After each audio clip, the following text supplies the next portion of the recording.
Fan in Japan here, the Miyazaki man, Sai. I actually have no idea how to set this up, but let's give it a go. It'll be good fun. I think anyone can join into the live stream here, and apparently you can dial in as well via the audience toggle on the Riverside software itself. So make sure you join riverside.fm/studio/ the Miyazaki Man podcast. And I reckon you guys can chat live as well. I don't know what the latency is in between the two systems, but we're going to find out very, very soon when people start joining. So this is going to be the first test run for the live drop-in for Liverpool fan in Japan chat. Anyone, absolutely anyone is welcome at any given time.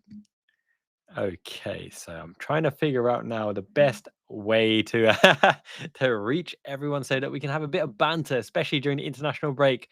Obviously, we want to chat and have a good time while everybody is watching the internationals. We have a lot to talk about in terms of transfers with Omar Marmoush, the tactics, Arne Slot, the shiny one as well. So figuring out as I'm going along, I'm dropping the link in the Discord and in the community chat as well, waiting for you guys to drop in. Hopefully you guys can hear me as well. Let me know in the chat to the right. Absolutely, Jono. Yeah. So this is a platform called Riverside. This allows everyone to concurrently join as an audience member. And I think there should be an option for you guys to dial in via audio as well. So if an audience member wants to chat in, I can unmute your mic and you can chat as well. So this is going to be good fun. This is going to be good fun to talk about Liverpool, football, life, universe, Japan, everything. Mushroom Boy included whenever he's awake. Yeah, so let's figure out how to do this stuff together. So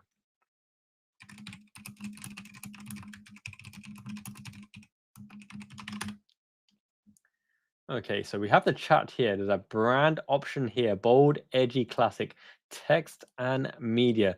Wait a minute, is this like the friend slapping? Oh my goodness.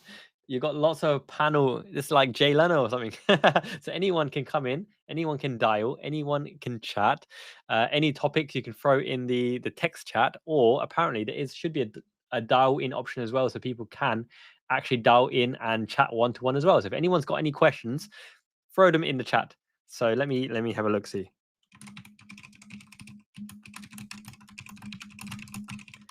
We're going to give it a go for an hour. I'm going to chuck the Discord up as well in case anyone isn't there to see. I see you picked up from there. Frank is typing as well.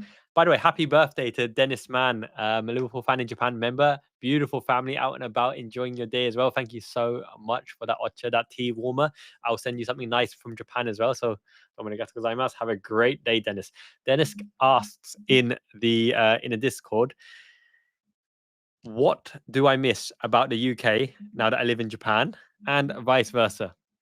Alrighty. So I think I mentioned this before, but the fact that on Just Eat and Deliveroo you can order a cheeky late night doner kebab or chicken doner wrap or fried chicken or anything at night time. My goodness, I'm a glutton for that midnight snack. Here, especially in Miyazaki and not Tokyo, all of the shops and restaurants are closed around 11:30. So no midnight takeaway for me. So I have to do instant ramen or whip something up myself. So that that is what I do here. But another thing, obviously my family are back in the UK, in Cambridge, UK as well. So missing them. They come to Japan every year, every now and again. So it's good to see them as well. Lots of my friends that I grew up with still in the UK as well. And obviously the cheap luxury goods, TK Maxx and whatnot. Primark's not bad as well. Cheap goodies at affordable prices, always good fun. In terms of when I'm in the UK and what I miss about Japan, the food in Japan is luxurious, lovely. Obviously, I miss my house as well. Weeb heaven here, as you can see, setting up properly all my weeb goodies. So that's nice and fun as well. But on the whole, obviously, I live here, so yeah, very very good experience in Japan, and I will make my way back to the UK sooner than later. Anyone who can see where is the function for chatting for dialing in? So chat with everyone in the studio, whisper backstage. No, I want to go to live chat stream. Hello, Kim. Great to see you. Anyone who wants to give it a go, try to dial in. Try to dial in as an audience member. See if I have the option to unmute you or to see you. Does anyone see the option to dial in? I'd love to hear from you. Interestingly enough, this is the chat on the Discord function, but I can see in the YouTube side of things, there is a different chat. So let me see if I can balance this up, because I didn't realize that Riverside doesn't actually show the YouTube chat. Okay, so LJ, great to see you from India. Fantastic. I had myself some fantastic Indian food the other day. Oh my goodness, I love the Indian and Nepalese curry in Miyazaki, Japan. It's like, oh my, top notch, really, really good. Actually, great to see you. Yeah, so I do plan to go to Cambridge, London, and Liverpool in the new year as well, when time permits. So obviously, got to book some time off work as well. My employers are actually based in Dublin, Ireland, believe it or not. So that's why the time difference is very, very interesting. Hey, Sophie, great to see you. Very, very good, thank you. So it was Ato Shacho, my little mushroom boy's birthday 2 days ago. 5 years old, partying properly. Gilgo, before we start, let's speculate on what role in football David Coote will play after he's fired.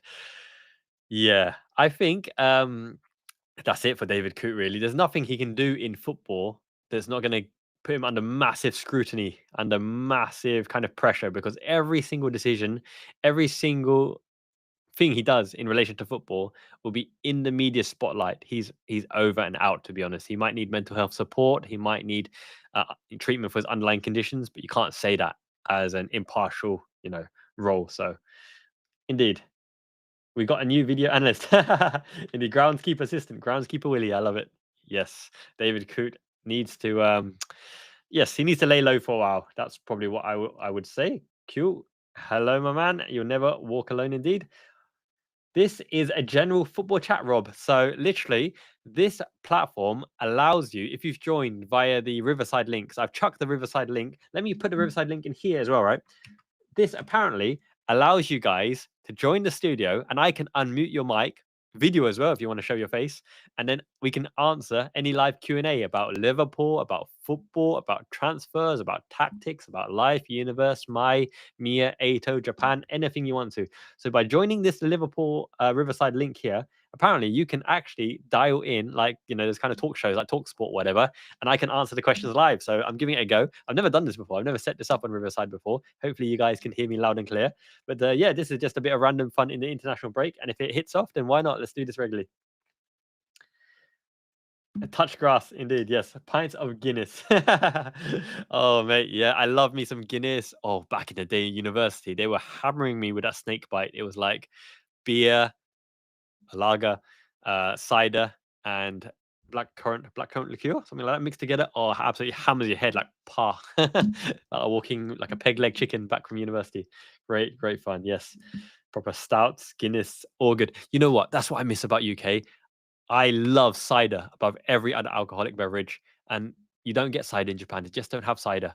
If you're lucky, Hokkaido, Japan are the only place that grows like proper apples. They might have like a Ringo Beeru. Ringo is apple, and Beeru is just obviously Beeru. So it's cider, but it's not quite the same. It's really, really tasty.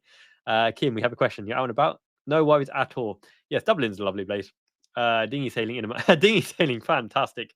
How did I come to follow Liverpool FC? Okay, so it's a family-run thing. So my uncles, Vietnamese heritage, my uncles massively supported Liverpool. They loved their Robbie Fowler, Patrick Berger, Jamie Redknapp, Stan Collymore back in the day. They were wearing Liverpool kits in the pub watching Liverpool.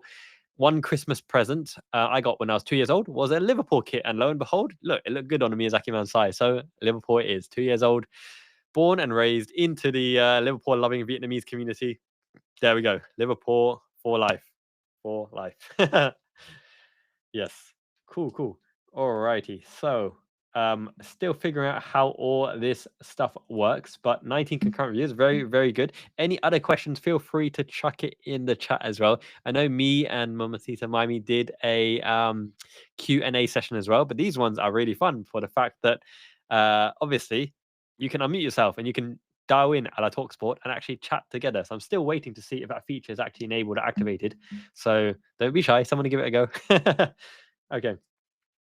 You can make your own side, apple juice and yeast, 3 weeks in a warm cupboard. That would be good. So if it were that easy, shouldn't there be like millions of cider brands, or is it just like really generic cider? How do you get like the proper flavorings?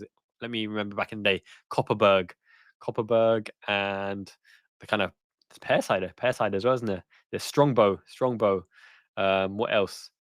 Not Carling. Can't remember. I'm losing my cider knowledge here. You're right, Jono. Somebody has to be brave enough to call in. We'll get someone. I'm sure we'll get someone eventually. Yes. So, okay. It says excellent connection. Now, this is interesting because I usually stream from an application called Streamlabs, and Streamlabs funnels it through into YouTube.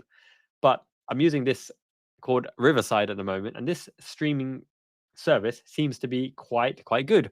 It seems to be lag free. I've got the live button in the top left as well. This is showing widescreen, very interesting as well.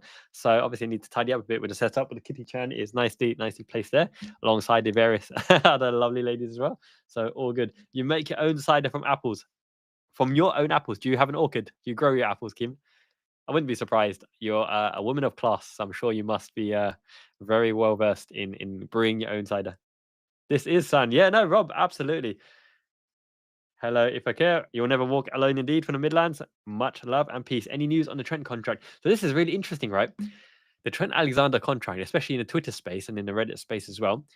Half the people think he's rejecting all offers from Liverpool. He's rejecting any offer that comes waiting from Real Madrid. The other side of the rumor mill, is that Liverpool have actually offered him to be the highest paid player in the Premier League. Now, that would be something, right? When you have Mo Salah, when you have Virgil van Dijk, when you have the superstars across the board, right? When you have Erling Haaland, imagine Erling Haaland, what is it, 500, 600K a week? And the rumors say that we're offering Trent, nah, we're not going to offer him to be the highest paid player in the league. Unrealistic. But the thing is, I think everyone can afford to be very patient with the contract renewals because you can't force anyone to do anything or progress the situation. Literally, the player has to come to the table, or the player through the agent has to intimate to Liverpool to say, make me an offer, make us an offer, or at least give us a ballpark figure, or what are your proposals? What are you thinking to offer? And then between them, they analyze the offering and they have to compromise before they get to actual conversations. Because if the figures are a million miles away, or the contract duration, the length that they want is a million miles away, there's no point even instigating discussions, right? We're like, okay, let's leave it for now until you come back. Or you could be asking for their requirements. So Liverpool could be asking Trent, Van Dijk, and Salah, what do they want? But some of the agents are a little bit difficult. They might be saying, no, we're waiting for you to show us how much you value us. You make us an offer and then we'll ponder it and then we'll come back and negotiate. So ultimately, negotiations is at least a two-way party between the player and the club. Obviously, lots of agents and intermediaries involved as well. So it's going to be very interesting to see who amongst the three commits first. We know that Van Dijk's contract talks are underway. We know that Mo Salah is really pushing for contract negotiations to start, and Remy Abbas is a decent agent, to be fair. He's out of the limelight. He's just doing what Salah wants. He's doing his best for Mo Salah. Trent, in my opinion, is the hardest one to renew. Now, you remember I had David Lynch on the other day, and he reckons Salah is the hardest one to renew because of the finances involved. But I differ in opinion. I believe Trent is the hardest one to renew for the fact that at the stage of his career, he will want the next contract to be the biggest one, probably of his career, because that's where his prime years will stay. He'll obviously become Liverpool captain if he stays here. But if Van Dijk renews, then Trent knows he's not going to be Liverpool captain for a good 2 to 3 years anyway. If he goes to Real Madrid, there's that Bellingham friendship as well. But he's good friends with Robertson. He's good friends with many players in the Liverpool team as well. So that Bellingham friendship, who knows what to make of it. Yes, so I'm looking in the chat as well. 2 Devon apple trees, fantastic. Moving to Japan full time. Yes, so that's the thing. My Japanese is completely bonkers broken, right? I sound like a baby. I'm grammatically incorrect. So they can tell I'm a foreigner, but they don't know I'm British until I really start talking in English with a British accent, because my Japanese is kind of like broken foreigner Japanese. So they don't know necessarily I'm British, but when I tell them I'm British, they're like, oh, my goodness, with the Asian face, I thought you were Japanese. All good. Positive vibes, Kim. Absolutely. And Zubimendi, will we lose? I don't think so. So I think Ryan Gravenberch is here to stay, and he's our full-time number 6. Zubimendi is a rotational option who will start on occasion to keep the ball and rotate the ball. But here's a question for you guys, chat. If we had a choice between Martin Zubimendi and Aurelien Tchouameni, right, because there's links to him, who would you prefer between Tchouameni and Zubimendi as a signing? Looking at the chat. So Rob, images of Mo at Disneyland Paris with family. Yes, no, the kids are here to stay. They're settled as well. To me, he doesn't want to go to Saudi Arabia. He's seen Sadio Mane's experience. He's seen Ronaldo's experience. He's seen Henderson's experience, and he couldn't wait to get out of there. Firmino's experience as well. Salah thrives to break records and milestones, and that's why he can't join another club either. Is Saudi Arabia or nil, because of the fact that Liverpool is set up for Mo Salah to exceed all his records, to play well, and to be in the spotlight, because he's the main man here. Hello, Frank. and everyone in the chat as well. Looking back into the YouTube chat as well. So yes, the Prodigal 66. He's won everything with Liverpool, Champions League, Premier League, every cup, every Liverpool fan's dream. Obviously, he would love to be captain full time as well, but he has to earn that right, and he earns that right by showing commitment through the contract, right, and through his playing ability, because he's defending well, he's improving, he can improve. Arne Slot is working his magic with him, but it's yet to be seen whether he's really going to hit the heights, because he wants to be in the Ballon d'Or conversation. But a Ballon d'Or winner is usually the World Cup winner alongside the Golden Boot scorer, that kind of thing, right? It's very rare that Ricky Kaká or Fabio Cannavaro or Michael Owen win it. It usually goes to the prestigious clubs who have, by chance, the best players anyway, who perform at the highest stages, right? But Mbappe is completely off color. Vinicius Jr., he's not the most likable fella as well. It's kind of good that Rodri won it, right? Rodri is more of a decent lad, doesn't use social media, and away from the limelight as well. So I kind of feel glad that Rodri won it. It was a football decision. Hello, Rashid. Good, my man. Very, very good. Blessed as always. It's the weekend. Had a fantastic time. Good evening, Leonidas. Yes, absolutely. It's an early one, 10:30 or 10:46 now, because obviously no international football to stream. So we can chat about Liverpool transfers, David Coote, and everything.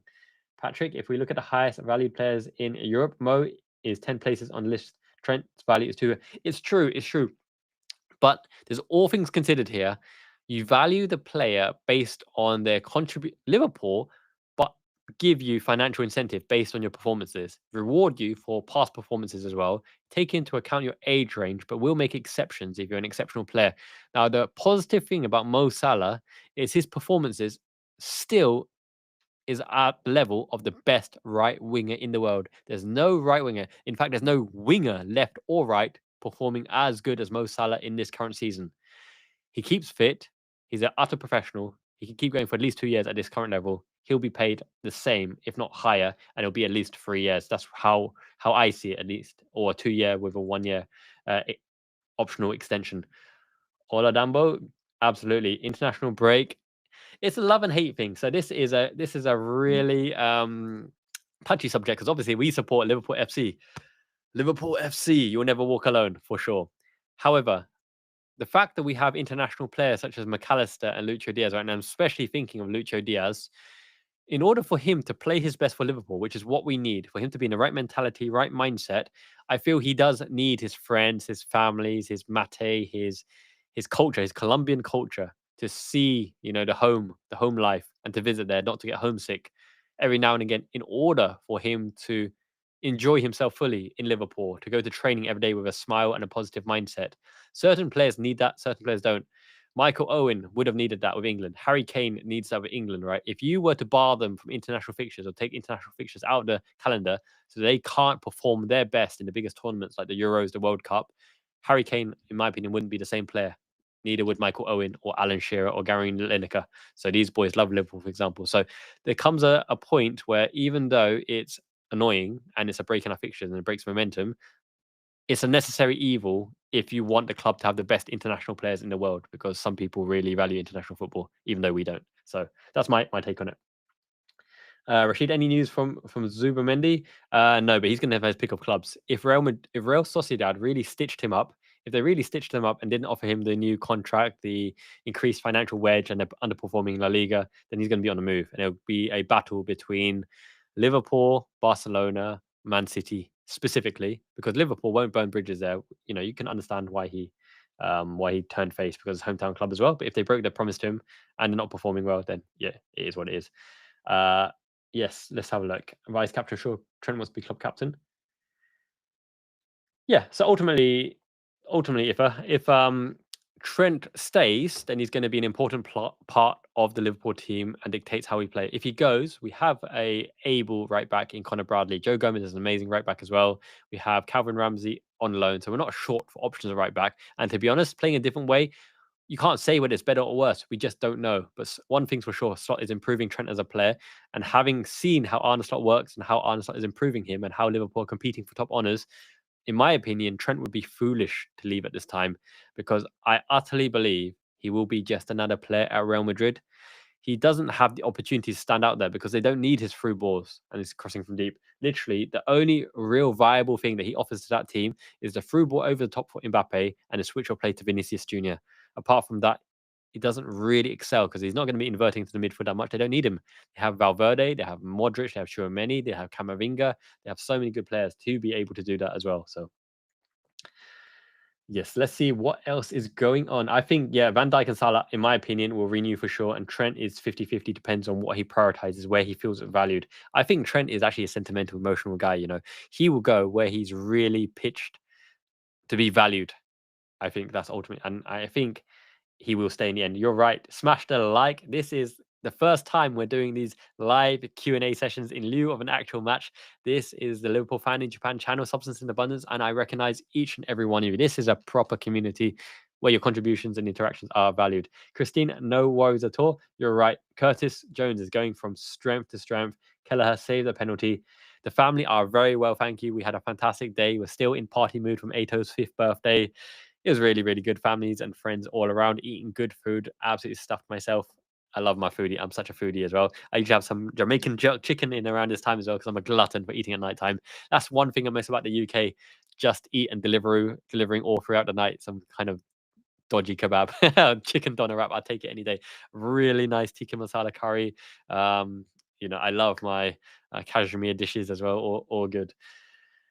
Yeah, so thank you everyone for joining me in the live Q&A. I did mention it's probably been lost in the chat above. So let me just throw some of this good emojis out here. If anyone wants to chat with me, this is your opportunity. I think via this link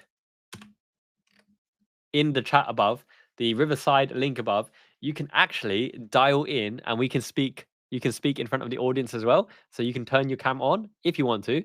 You can have it on mute if you want to as well. So as well as the text chat, you have the option. So don't be shy. Neil, Oddity, Christine, anyone that wants to come along and actually chat, test out if you can do the join in function with the audience in Riverside. Good fun. Hello, Neil, Oddity, Olodambo. Yeah, Elliot hasn't played, and Elliot is the most appropriate player in our whole squad to play the number 10. His touch is excellent. He gets the ball in the right position. He's forward thinking. Did you see that chip ball to Fabio Carvalho to get him in position to score the goal? His ability to play the ball through the lines, his ability to carry the ball through the lines. His shot is decent. His endeavor is decent. He's not the best presser, but he's the most suited. In my opinion, the 3 players in our team who really would excel at number 10, 4 players. I'm going to go back and concede 4 players. Harvey Elliott is a natural number 10. Diogo Jota can play number 10 as well for the fact that he plays pseudo number 10 anyway, false 9. Not really false 9, but pseudo number 10, top of the diamond, when he starts as the number 9 between their defense and their number 6, floats in between the lines and can ball carry as well. Nunez is more off the shoulder, point of diamond, which is why 2 very important players for different systems. Dominic Szoboszlai is very good in a 10, but not as your classic playmaker or advanced attacking midfielder. He's not a Lampard. He's not a Kaká. He's not a Riquelme. He's a Dirk Kuyt in the center.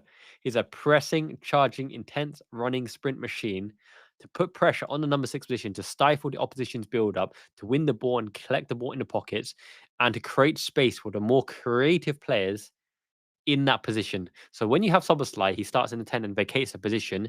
It opens up the window for Gravenberch to drive in there, for Alexis McAllister to drive in there, for Diogo Jota to invert into there, for Mo Salah to undercut on the inside to go into there, for Lucho Diaz to go into there, or for Cody Gakpo to go wide. What you don't see with Szoboszlai's positioning is when he starts there and vacates the position, the 6 or the player have to track him, and one of our player can take advantage by roaming to that 10 position, which is why we keep winning a lot of the games, because of the fact that Arne Slot bases a lot of our attacking pivot from a player entering that 10 position, and Szoboszlai vacating that space allows a different player to get in that position. So it's a very, very interesting tactical ploy. It's almost as revolutionary as Jurgen Klopp's Firmino transformation to the false 9. So that is one. Yeah, Harry Kane 480k. Yeah, but to be honest, he's guaranteed goals and many types of goals: left foot, right foot, header, in the box, out of the box, and playmaker as well. He's a really, really good player. You're right. Trent's girlfriend of choices could be interesting. However, the life and luxury of Real Madrid is only as good as if Trent is performing well and if he's happy. If he's not performing well, if he's criticized, that relationship could go downhill very, very soon. So you'd hope, for the best of him. But look, he's contributed to Liverpool's silverware and awards in the previous seasons as well. So fair play to him. It's all very, very good. And hopefully he makes the right decision for him and his family and his future and for his happiness. Christine, what's your opinion on Luka Modric? Amazing. So Modric is timeless. Modric deserves to be in the conversation with Toni Kroos, Xavi Hernandez, Gianni Rivera, midfield dynamo of the Italian team. Who else is ultimately amazing, right? So Matthias Sammer, Lothar Matthäus, absolute versatile midfielders who you just plop them on the field and they will always perform 8 out of 10, right? That high caliber of player. I think players like Steven Gerrard and Frank Lampard are slightly different than Xavi Hernandez or Modric or Toni Kroos because they are controllers. Whereas Lampard and Gerrard are very attacking midfielders, right? They are properly unleashed when in and around the box. They don't want to be in the center circle, giving the ball away as quickly as possible, but they want to be on the ball, getting the ball to play with attacking intent, very offensive minded. Whereas Toni Kroos, Luka Modric, Xavi Hernandez, even Iniesta to some extent, they can balance between the two and are more of a tempo maestro, more of a controller. Estonian, hey, very, very good to see you, my man. Buying someone in January. So I think ultimately the first port of call is it depends on injuries. If Arne Slot goes into January without injuries, right, we've got all the roles. Now, this is a video I plan to make very, very soon as well. We have every profile of player you could possibly want, from goalkeeper, defense, fullbacks, defensive midfield, attacking midfield, wingers, all the way up until striker. In my opinion, the two players, although we kind of have one, the two prototype of players we don't have is a target man, an aerially dominant target man. You're thinking Peter Crouch or an Andy Carroll, but we don't play that way, and that way is slightly outdated and it's not really suit a team like Liverpool anyway. That's fine. And a defensive winger. Now, we have wingers who are very good defensively, but do you remember Dirk Kuyt as a game-winning condition could snuff out an Ashley Cole. He could snuff out a Gael Clichy. He could snuff out a Philip Lahm. A defensive winger, Dirk Kuyt, because the fact is, keeping the width, snuffing out their main offensive threat for fullback position, and being an extra striker with forward instincts to poach the goals against Man United, Dirk Kuyt was a massively underrated player for the Liverpool success. He was excellent. Really love him. Great man as well. So back to your question, Estonian. Will we buy a player only if they identify the right player to either win us something this season, to fill a gap, to add attributes and a profile, or if the player's too good to lose, like a Lucho Diaz? We wanted to save Luis Diaz until summer. Tottenham went in for bid. So we bought Luis Diaz because we knew we needed his caliber. It was now or never. Felipe Coutinho, we could sign a wild card style of kind of wonder kid where they got that sky high potential. They can add something because they don't need a preseason. Remember, right? Federico Chiesa is a new signing and he will contribute this season. We are holding him back for the fact that we want him to be match fit and a proper member of the Liverpool squad who can play week in, week out. We don't want to burn him out. We don't need him. We are so fortunate we have prominent attackers that we can wait for Federico Chiesa to come to form and show his attributes, which are brand spanking new attributes, by the way, because we don't have anyone as incisive and direct running as him. We have dribblers, we have guys that cut inside. He goes straight through the middle, straight for the throat on the diagonal, and he can shoot with both feet. So it's worth the wait for Chiesa. Forget all the rumor mills trying to start up some crap that we're going to loan him out. Not happening. We've done the homework. We've scouted him out. We're going to get him fit and ready. And he's going to be a good signing. Marmoush would be an interesting one. You get him if Diogo Jota and Darwin Nunez are not performing their function. Not if they're not scoring goals, if they're not facilitating the team to win the games. In current form, they are. If Diogo Jota is out injured for long term, or Darwin Nunez is injured for long term, you look for someone like Marmoush. But he has to be the player who can be that viable number 9 option for seasons to come, and not just for this season. Because when you spend that kind of money and you're talking 60 million odd, he has to be the right choice. So, an interesting one. What other questions we have in the chat? Yes, Leonidas. So Szoboszlai and Henderson is a very interesting comparison. So Henderson is a workhorse, right? He's tireless. He's got great attributes. Henderson, in terms of vocal ability and leadership, was so important to rile up the crowd and mark the opposition. And don't forget that Henderson was a hard man as well. He stood up to Diego Costa, and Costa backed down. He run through the pain. He shouts through the pain barrier. And this is one thing that most Liverpool fans take for granted for Henderson. Henderson is one of the most skillful players in terms of manipulating a football Liverpool have ever had. Now, that's a big statement. But you look at his keepy-uppies, his techers, and his skills, the actual skills that he can perform in ball manipulation. He can keep the ball. I'm sure he can tiki-taka and keep the ball up with keepy-uppies and tricks more than Lucho Diaz and probably more than Thiago Alcantara, you know. Henderson's keepy-uppy skills and tiki-taka ability is actually off the roof. But he's not a brave player. He's not a brave player in terms of progressive ball play, which is why you don't see it on the pitch as well. So yeah, Szoboszlai is an amazing player with a better shot than Henderson and a better cross than Henderson. But Henderson has a lot of unseen attributes that's very, very good as well. Gomides, you're right. Lyon are in a financial crisis. They have some Ryan Cherky, if I remember rightly, is he at Lyon? I think he's at Lyon. He's a good player, interesting player. But the problem with players from Ligue 1, from the French league, is adaptability. Sometimes they need a lot of time to really get to grips. I'm thinking Hatem Ben Arfa, Samir Ben Nasri, right? Very skillful players, but is the temperament 100% there? Not 100% sure with the French players' adaptation to the Premier League. I know there's loads of exceptions, right? Loads of exceptions, but I wouldn't look at the French league in January. The only one that I think, and I mentioned him, right, when we were looking at number 6, Maxence Caqueret. The reason why I think Maxence Caqueret from the French league could be really, really good in the Premier League is because his ability to hold the ball is amazing. He's like Curtis Jones. He can hold the ball anywhere in the pitch. He's silky. He's technical. He was highlighted as a very, very young player with huge technical ability. Maxence Caqueret would take like a fish to water in the Premier League, but he loves France. So I don't know. I don't see it anytime soon. Ivan, you're trying to learn Japanese on Duolingo. Hopefully move there someday. Okay. My missus, Mamacita Maimi. So my wife, she runs a online Japanese school called Cambridge Japanese. Right. I'll drop the link later as well. Cambridge Japanese, everyone is welcome to a free 1-hour lesson. All lessons are 1-to-1. You can book any day, any time slot you want. Use the code STAY SAFE because it's during the COVID times.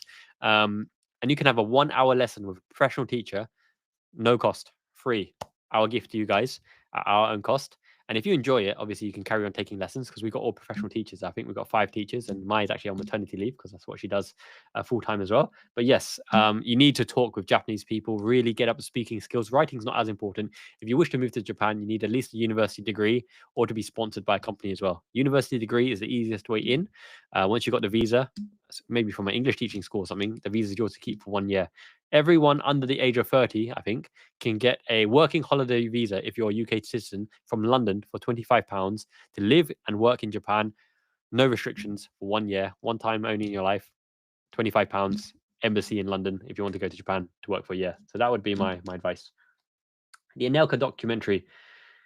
Yes, so Madrid is not always cracked up to be. They have their favorites. They'll turn on you. They'll stick the knife in. Madrid has unrealistic expectations. They feel they are enamored. They feel they're above everyone else. They feel entitled. The atmosphere is not the same. They have the white handkerchiefs as well. It's a different lifestyle. You go there for the food, the glamour, the prestige. But if you want to be loved and if you only want to be a legend, then you do it at Liverpool. Because Liverpool, even amongst the Premier League, is a special place. And every player mentions it, right? You look fondly back on your time. Liverpool is a family club. This community, Liverpool fan in Japan, is a family community as well. It's the same kind of vibe, but Liverpool and this channel and what we try to do. You know that Liverpool is very special, and I'm sure he does as well, obviously being a Scouser. But it's his life and his choice. Yes, Leo, we do have a great choice of short. We don't have an elite passer in our midfield. So, depends what you mean by an elite passer. Alexis McAllister is an elite passer in terms of transitional passing and getting the right passes off. Back to front, Van Dijk is an elite passer. He's one of the best passers of all time in terms of distribution from the back, but especially left to right. Alisson is an amazing passer from the back. But if you're talking about someone who can ping the ball consistently, like a Xabi Alonso, right? You're even looking like a Tom Huddleston. Tom Huddleston is that type of player as well. Will Hughes can do it on occasion as well, right? If you're looking for Thiago Alcantara, but more of a Xabi Alonso, who dictates Sinisa Mihailovic, these players who dictate, we don't really have a long ball specialist who consistently pings it all over the pitch and has that range of passing between short and long. But we do have specialist passers to do a particular role, of which I'm thinking Virgil van Dijk, Alisson Becker, Alexis McAllister, Trent Alexander-Arnold, obviously. So, yes. You're right, Oddity. If Trent left on a free, it definitely isn't the best look. But at the same time, right, Liverpool aren't strapped for cash. He has a contract. He would have fulfilled his contract. And the minimum that you can ask is that they honor their contract. And they did that same way as Emre Can, Emre Can, whatever you want to call him, fulfilled his contract at Liverpool. You don't begrudge him from going on to Pastors New. He's won everything with Liverpool, right? He's deserved whatever success he's had because he's been a big part of it. And he's been the face of Liverpool. And I'm sure he's gained some money back through, sponsorships or shirt sales or whatever. But once again, yeah, if we could have made money, it would have been better. But we are not the accountants of Liverpool. What happens, happens. He is a Liverpool lad. He's won everything with Liverpool. We respect and honor his decision either way, even though we would love to make some money on his departure if he were to depart. But there's no guarantee as well, right? So yes. Any other information? Yes. So Curtis, Harvey, Maka. Yep, they're very good. Mo Salah is amazing at the number 10 position. Mo Salah's passing has got better and better and better. He's got on the same trajectory as Lionel Messi, not in the way that he's as good as Lionel Messi, because he's actually very good, but Lionel Messi was not good at free kicks until Diego Maradona in the Argentinian national team taught him the in-step sweep technique to get the ball up and under. When Diego Armando Maradona taught Lionel Messi how to hit the free kick properly, and Messi, with his work ethic, trained at it, he became one of the greatest free kick takers of all time. When Mo Salah realizes that, well, after Sadio Mane left as well, but when Mo Salah realizes that he can play a big part in Liverpool's success, which is a reflected glory on himself for titles, for awards, for man of the match awards, every award, right? By being a better team player, he's upped his passing levels phenomenally. And now he can play between the lines and pass balls, Trivela pass outside their foot, between the lines, 1-2s, through balls, over the top, crossing ability. Mo Salah's passing is reaching Messi's passing ability when Messi was in his prime. But unfortunately, Salah doesn't have Maradona to teach him that free kick technique. And actually, I think Messi hits a harder shot than Mo Salah as well, even though he's never had the hardest shot. So slightly different in that regard. But yeah, Mo Salah is also a great, great player. Thank you. If over right, hit the like, everyone. Really, really does help. A tempo setter is very good if you want control of the game. But actually, there's a new role that other players can't have. It's a dominator in midfield, but not a physical dominator. Someone who can traverse the tempo by accelerating with the ball at pace. Now, Oxlade-Chamberlain could do this in advanced attacking midfield position or as a number 8 against Man City. But Gravenberch, right? You almost would argue he can change the tempo. He can slow it down by holding onto the ball and drawing the opposition out. He can speed it through because his ball playing skills is actually quite good as well. But he can traverse the tempo and the press of the opposition by darting through the lines. Now, when you dart through the lines, the tempo instantly switches onto another gear because you've broken the first press, which means you're on the second phase of transition, which means that the players have to go and get him. Otherwise, he just keeps going and going and going. Like Joel Matip could do it. Gravenberch can do it as well. So Gravenberch, in a way, is our tempo maestro, is our tempo setter, but not in the traditional way where you hold the ball, hold the ball, bang, off you go, like Zubimendi, for example, or Alonso. But you'll also be surprised with Zubimendi that Zubimendi is not the long ball playing expert you think he is. He's not a Xabi Alonso. He is nowhere near a Xabi Alonso. But he can play a nice ball through the lines, the Endo style ball, the McAllister style ball through the lines into the 10 or into the winger. He's not the top to hit it over the top, hit it out wide, big switches of play. That is not Zubimendi at all. But he's very, very good at finding the right time to hit a ball through the lines, but not an extravagant or exquisite ball. He doesn't hit it like Alonso or Gerrard. Yes, so we'll single pivot again in the future. So actually, Slot's very good question, Tan. Slot uses the single pivot and dual pivot interchangeably within a match itself. So the single pivot is when we have two positions in our advanced A positions to play the ball through the lines. But when we're under the cosh, especially the left-sided midfielder, where there's Alexis McAllister, Curtis Jones, drops in as a double with Gravenberch in front of Van Dijk and Konate, and they have the box there. Because when you have that box, it forces them to go in the peripheries of the box, which is out wide and where you set the traps. Because then your McAllister, Robertson, Van Dijk, and the forward, Lucho Diaz, can crunch. And you crunch there when you have the box in central defensive position. So they actually traverse between the single pivot and the dual pivot, and even free on occasions. You're right. Nunez on the right. It's interesting because Nunez will score more goals himself from the left. But Nunez is better involved in the build-up play on the right, and he has a more reliable shot on the right-hand side. But don't forget that Nunez's cracker this season's cut inside and absolutely wellied it, whammed it in, right? The thing with Nunez is he really is a complete striker when you think about it. He's not bad in the air. He runs the channels. His hold-up play is getting better. He's involved in the build-up play. His through balls are getting better. His work ethic is bang on. He has every shot. He can chip the ball. He can lob the ball. He can bend the ball. He can drive the ball. Nunez is so well-rounded. The only issue that Nunez has at the moment is when all the chances fall to Darwin Nunez, because of the fact that at the moment he doesn't really have the composure. It's not that he doesn't have the right shot. He's unlucky on one hand and a composure on the other hand to finish it. Sometimes it's the wrong shot choice. However, his existence on the pitch creates those 6, 7, 8 chances, whether it's for himself or the teammates, which is valuable in itself, because he's, once again, Nunez is not the main scorer of this team. Mo Salah is the main scorer of this team. Every single player on the pitch facilitates this goal scoring opportunities for Mo Salah in particular. But Mo Salah is good enough to facilitate the game winning opportunities for Nunez or Lucho Diaz or Cody Gakpo as well. And because you have this trifecta of attacking threat, that's why we can win the games by the odd 1 goal or 2 goals, or we're not afraid when we go 1 behind. Do you realize we've only gone 1 goal behind in a game? We haven't gone, correct me if I'm wrong, 2 goals behind in a game. We've always gone 1 goal and been able to catch up to 1-1, then 2-1, and then 2-2. Basically, they can't defend against our firepower for 90 minutes, and our defense is solid enough, and the formation, the tactical effort of Arne Slot is good enough to keep everyone at bay. Once again, I'm going to throw this. I'm going to throw this comment in the chat. This particular platform that I'm on now, Riverside, anyone can join into this platform, and I believe you can unmute your mic. You can jump on here with your camera and your mic. If you've got a question, don't be shy. Don't be shy. Come on and say hello to your boy Sai, and you can actually answer your question live if you'd like to as well. I'm going to work through all of the comments one by one. Thank you, Rafi. Really loving the compliments. Andre, great to see you, my man, as well. Christine, who's my favorite Liverpool player of all time? So Kenny Dalglish. Yes, so Kenny Dalglish, as a gentleman, as a Liverpool man, the greatest. Simply the greatest. My favorite player is Xabi Alonso, because I felt before Alonso came in, right, it was almost carnage, chaos, 100 miles an hour. Alonso brought class. Alonso was so good and so talented that Benitez made the decision that it's Alonso in the centre midfield and Gerrard, you go out wide.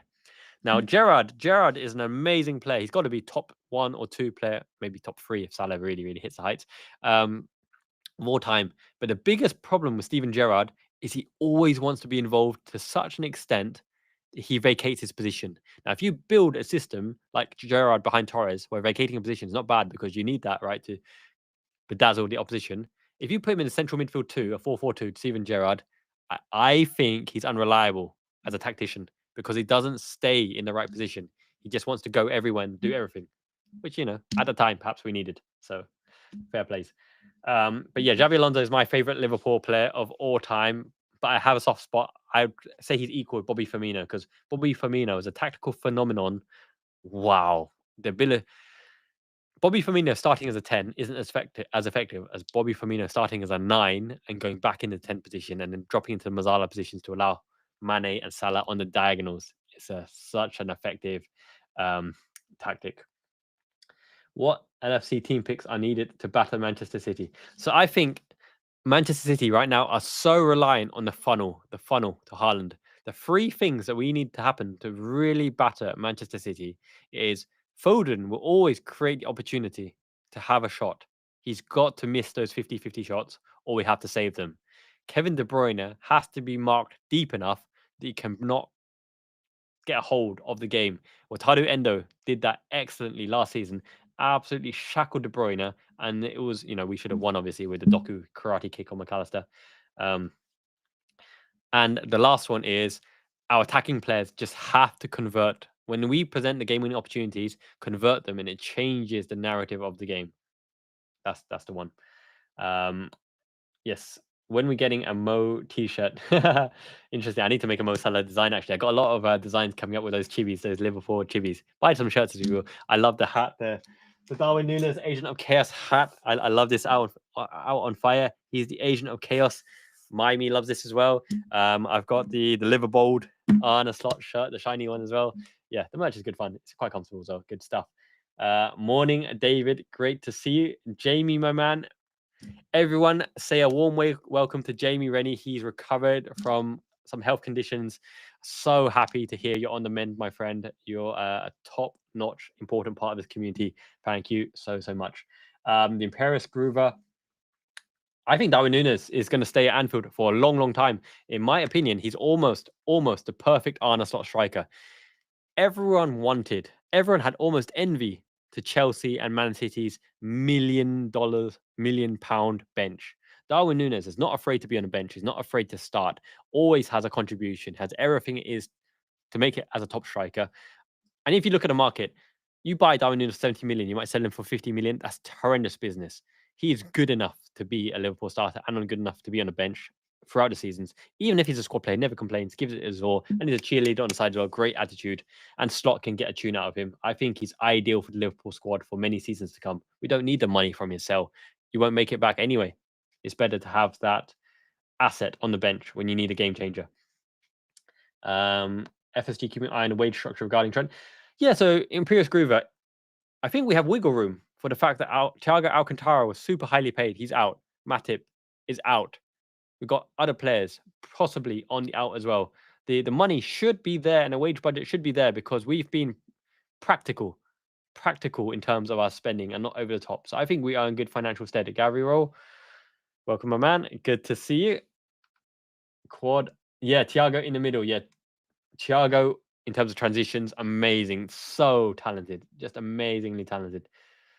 Yes, Nunez, Diaz. Look, as long as Nunez, Diaz, Jota, Gakpo, and eventually Chiesa contribute in with the goals and assists, it's all good. Because as always, Mo Salah is our top goal scorer, and he always will be. John Barnes, what a player, an amazing player. He's the type of player that could evolve as the game went on because he had the charisma, the talent, the work ethic. John Barnes was amazing. It was a pleasure to see some of the matches back in the day. I was very young, by the way, back in the day.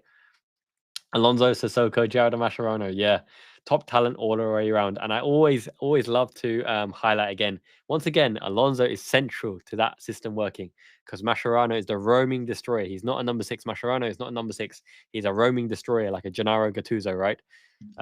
Almost like a Roy Keane as well. Alonso was beautiful. Thank you so much. You'll never walk alone. LFC PTL. Always welcome. I love to give my perspective as well. And a quadruple is on. With a bit of luck, I think we are almost favourites in every competition we're in just because of the talent, the coach, the way of playing, and our results so far. Real Madrid are discombobulating with all of their injuries, ACL after ACL, Rodrigo out, Carvajal out, Eder Militao out, Alaba not coming back anytime soon as well. Barcelona got lots of wonder kids, but against a tactical system, let's see how they break a proper low block. Because to be fair, it's not talked about a lot, but Liverpool dropped back into a low block when we're in defensive position, and I love it. Go on, Kakatakoi, bring it on. Let's see if you can break our low block because we have the players to pounce and hit you on the other end. Everyone plays with a low block when necessary on transition. Yes. Daffalo, everyone's feeling good, top of the league, my man. Indeed, it is a great time to be a Red. So great. I'm going to put a bowler hat on. Which is the look? Do I put on the Liverpool green bowler hat, or do I transition this into the red? Is it too much green and red? Spot on, right? Give it a bit of that. Oh no, Hide, favorite Liverpool song. The Torres bounce is excellent, but there's a certain feeling I get when I hear LA, LA, LA, LA, LA, LA, especially when it slows down. We've conquered all of Europe. We're never gonna stop. That kind of thing. When it slows down, right? That LA, LA is magical. I love it. But I've also got a soft spot when we sung it again and again. Si, senor. Give the ball to Bobby and he will score. There's something that the cop wants you to know. Because the vibe, the beat of that is like really, really nice, isn't it? So yeah, they're my favorite ones. Obviously, you never walk alone is classic, but yeah, I'd say LA, and the Bobby Firmino song. Thank you for that, Noah Hide. Yeah, Jeremy, crazy horse. What a stallion, right? He could do everything. He epitomized the Liverpool spirit. I wasn't old enough to see him back in the day, but he really, really contributed. Once again, for everyone who's joined this chat, in Riverside, you have the ability to join in and talk. You can actually unmute your mic and put your camera on if you want to, and you can ask your question live in person. So don't be shy. Come on and say hi to Sai. Poet, and I didn't even know it, but I do know it nowadays because you guys compliment me on it. I was MC Star back in the day. Back in the day, Parkside, Darkside, Cambridge, the mean streets of Cambridge, Arbery. We used to do those rap battles, you know, the height of Eminem and 8 Mile. And you used to have to do those kind of little off the beat rap battles in between classes. Good fun. Yeah, I like Parappa the Rapper, PlayStation 1 game as well. You're right. Chiesa and Ben Doak. Yeah, so Ben Doak, Ben Doki Doak, I'm loving his ability to influence games now. The one thing I still question about Ben Doak, can he cross the ball and can he actually shoot? His dribbling ability, out of this world. His work ethic, amazing. Tenacity, through the roof. Aggression, tenacity, dribbling ability, skills, amazing. But he's not a good crosser. He doesn't even cross as good as Jermaine Pennant or someone of that ilk, right? Or Stuart Downing.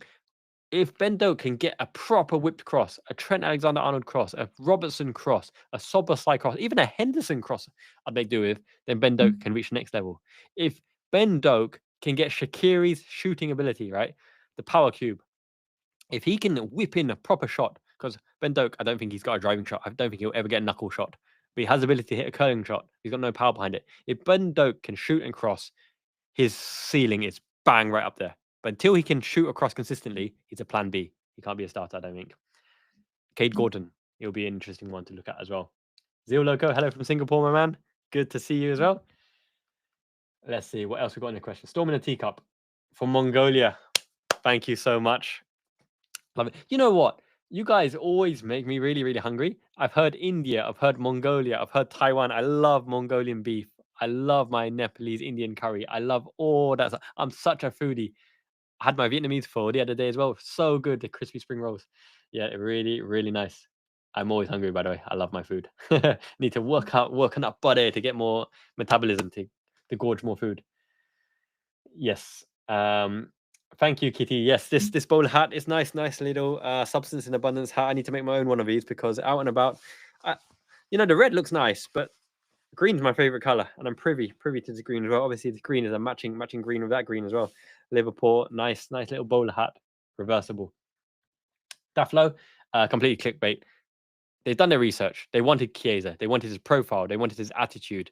We're in such a fortunate position that we don't need to rush him back. He doesn't even need to play now because when we get him up to speed, preseason is so important for a player like Arthur Melo, for a Chiesa who can get their body not only physically right, but right for the tremors of the Premier League, for those rush challenges, for this pressure. When we have a fit Chiesa who can be on the bench and come on every week, when he can start every cup game, that is what we're talking about. For the fact that it's the same reason why people think Wataru Endo is not rated because he's not getting the minutes. You need a Chiesa on a match to turn the game when nothing's going right and you need direct running. You need a closer. Alex Ferguson, right, had his closers in defensive midfield. And Nicky Butt, for example. Mourinho used Matic to close out a game. Yeah. So many of these old school. Pep Guardiola used Fernandinho, an aging Fernandinho, to close out the game. Who would ever say that a 33-year-old Fernandinho sell him? He's not rated. It's not. Endo has the role to close out the game. It's such an important role and it's such a valuable role. An experienced head to play it simple, win the fouls, the black arts the defending, win and time waste in the corner flag, win the header, the important duel, drop into the back line, close the playmaker down, hold the space. You need closers. You need game-changing wingers. You need people who convert that one shot like a Divock Origi. You need a defender who can stand tall against an aerial bombardment. You need players of all calibers. You need a proper squad to win the league. Endo is important. Same as Chiesa. Ichibundance. Yes, Michael. And Ichibundance all along because this is very, very early for me, right? Because the usual kickoffs, especially with British summertime being over, 9 hours ahead now. So all the matches are late. 3 p.m. kickoffs are now at midnight for me. But hey, I'll do them anyway. So I love you guys. We're going to win the league is a good song for sure. It definitely is for sure. You're right, Oddity. His final third contributions has improved against the opposition he's against. That's the only caveat I'd put against. If he can do that consistently, in the Premier League, then we're on to a real winner here. Cade Gordon, Ben Doak, Troy and Yoni, and Rio Engamoha. You've seen Rio Engamoha skin up blood some of the players in the lower leagues, like in the youth leagues as well. What a talent that Engamoha looks like, because he has a through ball and he has a shot as well. Yeah, and he's developed it earlier than Mendoke, but they can be high caliber players. Michael Fox, I am going fishing for clicks and views and interaction. No, I'm none of that. I'm not a clickbait merchant. I love talking tactics because this is a channel with substance in abundance, and the cream of the crop. Macho man. Yes. Yes, Paul. And that's the thing. Cambridge, born and bred. I love me some local lingo as well. Posh totty. I got a scholarship to St. Faith's back in the day in Cambridge, but I didn't go to Cambridge Uni because I actually wanted a little travel away from the world. So I went to Canterbury Uni, which is, oh my goodness, wasn't the best of universities, but I wanted to go away from the world, and I was a YOLO. I went to Canterbury. The halls were double booked, so I actually went to Canterbury Uni on day one with no accommodation. So I went knocking on the door, and I found this old geezer called Ron. I was like, mate, I need a place to stay. Can I stay for 1 week? And he's like, fancy that. He rents out 2 rooms. There's another Korean guy, and another guy left. So he let me stay in his room for a year. And then I found a shared house with some of the lads. But my goodness, the banter. But thank you. God bless you, Ron, for putting up with me for a year in university, because the electric bill must have been sky high. I plugged in all sorts of appliances. Oh dear. Okay. Yes, I digress just a little bit. What have we got? He has banners with United on the back. So I think he's parry to Notts County and United. They want to say these lower league teams. They always want to say that to unconfirm the bias, but they are. Midnight Jerk Chicken. I'd love to do that, but we demolished La Fortuna Italian Pizza and lots of other good stuff. So not tonight. Not Jerk Chicken tonight. It was on my mind. Always on my mind. But no Jerk Chicken for me today. Athletic podcast. Yes, indeed. Yes. Very, very much so. So is Liverpool's here and out to lose? Think about it. Think about this, right? Everyone, put this in your mindset. For anyone who doubts Liverpool's title credentials, Liverpool only have to match Man City's performance to win the league now. Liverpool only have to do as well as Manchester City do. We don't need to do better than them. We only need to match their performance to do what Man City do. And we have the chance to slip up one time as well. That's big. That's big. Arne Slot, top tactician. And they can't figure him out because, it's such early days in his Liverpool era that they can't figure him out. Can end up actually calling. I think it let you test the mic and video before one to join, but it says request camera permissions, but when you click, it does nothing. I can't even get that far. Interesting, Jono. So you can't actually join the live audience. Let me figure out what is going on. So live stream, advanced Twitch, standard stream revolutions, advanced hold advanced audience count is in. So I'm trying to poke around settings here. I'm going to end up actually calling in. I think it let you test the mic and video before one you join, but it just says request camera permissions. When you click, it does nothing. I wonder why. Why would that be? Interestingly enough, right? Because this is like a studio. There's so many buttons I can click here. There's some kind of transition buttons. Let's say transition, play. Don't know what it sounds like, but I muted it in case. Clapping. Oh, it is actually clapping sound. Okay, lots of little buttons I can click here. Yes. When Modric at Tottenham, full speed. Frank, hello to you and your wife as well. Thank you so much. Mai and the kids, Ato and Mia, absolutely adore you guys. They really, really enjoy you guys because all you guys are super, super pleasant. It's a bucket hat. It is. Yeah. Someone do try and join. Do try and join the chat by trying to dial in as an audience. Let's see if this feature actually works. Apparently, I can show on stream as well. So, Jono, show on stream. Oh, that's quite cool. Any chat in the Riverside platform, I can actually show on the screen. Very nice. That is cool. Okay, back to the chat. Let's see what we're talking about. We have a lot of conversation about Ben Doki Doke. Rio's ball control. His skill set is amazing. He has the Ronaldinho type techers where the ball is elastico glued to his feet. He's gonna be a top talent. injuries aside. That's why Chelsea was so upset to lose him. They've fallen out. Chelsea have banned Liverpool scouts, Man United scouts, and Man City scouts from attending their academy anymore because of the fact that we're poaching their best talents. It's all because of Rio Ingemoha, and he's a top talent, and he's got his head screwed on right choosing Liverpool. Where's the best value Liverpool store in Japan? That's the thing. There used to be this website called LFC Scamo, Scamo, where they had the same kits, a subset of the Liverpool kits available in yen, so a little bit cheaper, and I don't need to pay tax on it.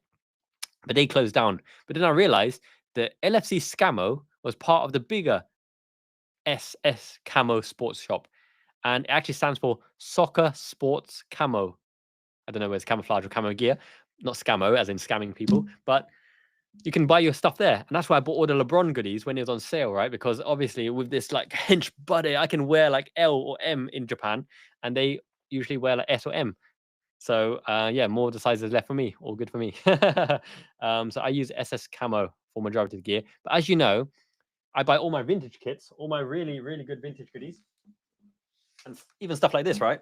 This is like a vintage Liverpool kind of cardigan. That's the word for it. I bought that on Mercari Japan because Mercari Japan is like a thrift shop online where you get such good deals. If anyone hasn't already, I recommend on my description on all my videos, there's a link to Zen Market. If you sign up for Zen Market, you don't even need to do anything. Once you sign up, you get 800 Zen points into your account. So whenever you do want to use it in the future, once you've banked that 800 Zen points, it's like £5. So you get £5 off anything you want to buy from Mercari, and Zen Market are the service to just buy it on your behalf and ship it to you as well. So that's what I did when I was in the UK. You might as well just bank the code. It's $5 off anytime, right? Yes. If they lose it, they bottled it. It's incredible how they like to flip flop. You know, the media love to build you up just to try to smack you down. And when you're doing too well, when you're the underdog, they want to cheer for you. But when you're doing too well, they want any excuse to smack you down. Pineapple on pizza, yes or no? Yes, I'm a pineapple man myself, and I converted my to pineapple Hawaiian pizza. Well, I don't know, Hawaiian pizza's got that cheap pineapple. I like proper chunky pineapple. And the reason is, and this might sound proper dirty as well, I can eat anything with anything, no matter how disgusting you think it is, because I like textures. I could even put chocolate and crisps on rice because of the fact that there's like sweet texture and crunchy texture, no matter how it sounds. I just like textures, multiple textures. So yes, pineapple pizza, all good for me. Yes, what have we got? Clever. Unfortunately, Christine, yes, it's true. I was born and bred in Cambridge. I went to private school as well. I got a scholarship in maths to go to St. Faith's, but I never attended Cambridge University itself. I went through the Cambridge education system, but I had to go back into the dark side, after my scholarship ran out because Tony Blair and Labour came into power and they took away assisted places. Boo. And then I was thinking, do I want to really push myself to go to like Cambridge University? Because I lived Cambridge all my life at that point. And I was like, no, I want to go for adventure. So I ended up going to Canterbury University because I wanted to move away from Cambridge and go YOLO and live my own life for a while. So yes, but don't worry, Legato. Thank you for the compliments. I was a chess prodigy back in the day as well. I was junior county chess champion at 11 years old. And I didn't even learn chess properly, and my opponent was my dad. My dad taught me chess, and then I only played with my dad. And he didn't know any rules. We didn't know any openings. And I only played against my dad. But I managed to get into the county chess team. So that was good fun. Thank you so much, Jamie. It's enjoyable. I really, really enjoyed this community aspect of it. To be honest, empty views are meaningless. It's all around friendship, community building, family building, questions, answers, interactions, audio chat when someone can get the audio chat to work as well. No worries at all, Frank. Very, very welcome indeed. Yes, Christine, we do have a hard amount of games coming up, and we deserve a trophy. I believe we have the squad capable of navigating it for the sheer reason that we don't need to run as much, because we run intense in spurts and moments when we put them into the containment zones, the trap zones. And what I mean by that is the simplest one to understand is Konate, Van Dijk, Gravenberch, and McAllister in the square, right? There's no space there. So you have to be driven out wide. But when the ball does traverse out wide, that's when the trap is set, because Van Dijk Robertson, McAllister, and Lucho Diaz crush the ball retainment there. So you notice the teams get the most opportunities when they do similar to Arne Slot. When they can work their way, when there's someone skillful enough to work their way out of a trapped containment zone because we expended so much energy to crush it, when they can work the laterals like Brighton to get to the other side where we've put so much effort to trap and smash them on that containment zone, that's when you have the chance against Liverpool, like a katana to cut. But Liverpool's positional ability and incisive running and incisive pressing prevent most opposition from those patterns of play to get them into that position to have a shot on goal. So Arne Slot is really, really good on the defensive transition, and we're benefiting for it as a team, as well as on injuries as well, because Trent is staying further back, which means Konate doesn't need to cover, and because we don't need to gang and press the whole time as well, it saves the energy to keep defending later into the game, which is a very, very important facet. So I think we can navigate these tricky fixtures list, because imagine at the start of this fixtures list, we've already won 6 out of 10. Is that right? 5 out of 10, 6 out of 10 with one draw against Arsenal. We've got Real Madrid coming up. We've got Southampton coming up. We've got Manchester City coming up. Imagine what happens the other side of the coin if we win all those matches, or at least draws, against Man City, for example, Champions League, Premier League, and you can navigate it from there. A chest prodigy, indeed. Look at this, at least a B cup. Yeah, I was a chess prodigy back in the day. But I realized when I was 12 years old and playing against 56-year-olds, 60-year-olds, 75-year-olds on a Saturday and a weekend, I needed a childhood life as well. Go out, play football, go out, whatever, have a bit of fun, go cinema. I couldn't be traveling 2 or 3 hours to Nottingham to play. The one match I quit, I finally said, okay, I'm not really pursuing the chess life at the time. I was matched up against this beautiful blonde girl with like crystal blue eyes, and every time we made a move, and it's like 2-hour timer, and I'm a really, really fast chess player. I play really, really fast blitz, but I let my time roll so long because I was like, wow. And I think I lost that game because I couldn't concentrate. But well, I don't know, puberty and all that kind of stuff. Who cares? Digress just a little bit. But yeah, long story short, beautiful blonde girl ended my chess career. Yes. Specsavers. Yeah, I did a LASIK, by the way. Specsavers. I might be needing some laser treatment again because I renewed my Japanese driving license, and I just passed the threshold for renewal on a vision test. It might be because I'm in front of the PC too much. Yeah, all good. Chocolate crisps, and yeah. Any particular favorite crisps? I love my sea salt. Sea salt is umai. Very tasty. But I had a thing for knickknacks. Do you remember those ribbon saucy knickknacks back in the day? Oh my goodness, that ribbon saucy knickknacks was addicting. Blue Sky, yes, Eugene. I am on Blue Sky as well. I can't remember if I've done much on there, but it's good fun. Thank you, Kat. I do love the hat. It's time to flip it over. Let's put the red back on, the bowler red hat. Exactly. Yeah, indeed. Yeah.